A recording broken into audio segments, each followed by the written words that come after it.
I'd like to talk a little bit about the history of our society because this is something that most people don't understand. So the core of our society is Herterism. This is a word I coined. Herterism is a society, which we are, that's based at its core around herding animals. Most people don't realize this, that we're a herding society, that we're organized around herding animals for food. We don't walk around, most of us, with a stick poking sheep, but it's done on a massive scale. Like I say, if we don't include fish, we're talking about 70 billion animals, the land animals are imprisoned in basically mechanized herding operations for the most part around the world. And then literally, 2/3 of the fish we're eating now are factory farmed, right? So we're herding fish. And I'm telling you, factory farming of land animals is very painful and toxic for these land animals, but factory farming of fish is much worse, if you can imagine. I've been to these places. The fish farms are incredibly disgusting. Where you have these swimming pools filled with water. I remember looking into one, and it was filled with black water. I thought, well, it's just nothing but black water. Then I realized it was packed with fish, and the fish could hardly move. They were so crammed in there, and the workers were dumping in antibiotics and all kinds of chemicals to try to keep the fish alive. Then they're pulling them out, and they're skinning them alive. It's unbelievably toxic. People are eating that stuff thinking they're getting healthy omega-3s. It's nothing but violence and toxicity. And dairy. Think of dairy. Dairy, basically, they're feeding huge amounts of fish to cows. People don't realize this, that cows eat actually as much or more fish than human beings do because it makes them give more milk. And so fish concentrate in their flesh toxins much more concentrated way than any other way. Virtually all of the heavy metals, PCBs, dioxin, nuclear radiation, it all ends up eventually in the ocean. And then these fish concentrate it because they're breathing the water, and they're also very often at the top of long food chains. So the large fish that we eat, like salmon and tuna and so forth, they concentrate enormous amounts of toxins.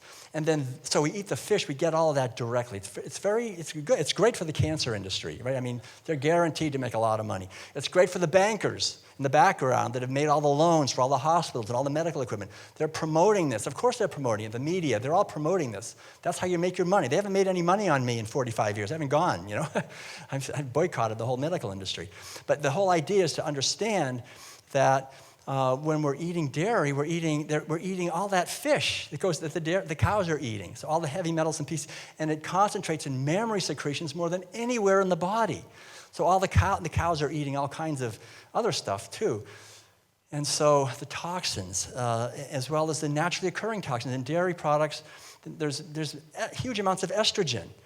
And there's an estrogen that's the same molecularly exactly the same estrogen as in that we use, the estrogen in human beings.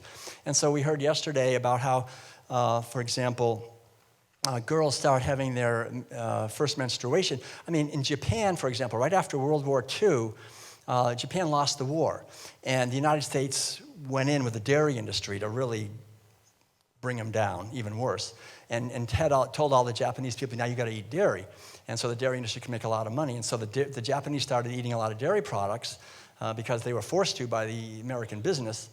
And in one generation, the age of the first menstruation of girls went from about 17 to about 12 in one generation. And think what that does to society. When you have girls getting their first menstruation at the age of 12, psychologically, we're not ready to have sex and have kids and all that. It should be, 17 or so, and that's what naturally would be. But dairy products, all the estrogen, destroy, and of course, it's the driving force behind breast cancer in women, prostate cancer, so many other problems for men. And then casein, the main protein in milk, we don't have renin. Like little calves have renin, the enzyme renin, that breaks down casein. So casein causes enormous problems to us. Again, it's filling up the hospitals with type 1 diabetes and all the autoimmune diseases. That's pretty much all caused by casein and our autoimmune system trying to protect from casein. So we have to understand that IGF-1 growth hormone, which is rampant in dairy, because a calf puts on 1,000 pounds in about 9 months. That's like throwing gasoline on a fire. It's again the driving force behind breast, prostate, and many other types of cancer is dairy. So to really understand that we have this system in place that's based on herding animals, it works great for the wealthy elite that gets rich on destroying environments and on controlling resources and on sick people and on wars. But for us, the 99.9% of the people, why are we supporting that? Why don't we wake up and realize that if we enslave animals, that's the template, the mental and emotional and spiritual and cultural template that we will be enslaved the same way the cows are. You go to a hospital, the way women have to give birth to their babies, it's the same as a dairy. That's not, I own you, I own your baby. I'm gonna do the drugs on that baby that I want to do. I mean, we will lose complete control of ourselves because of animal agriculture. Because whatever we sow, we will reap. If we're going to sow violence and slavery on a massive scale, how can we expect to be free?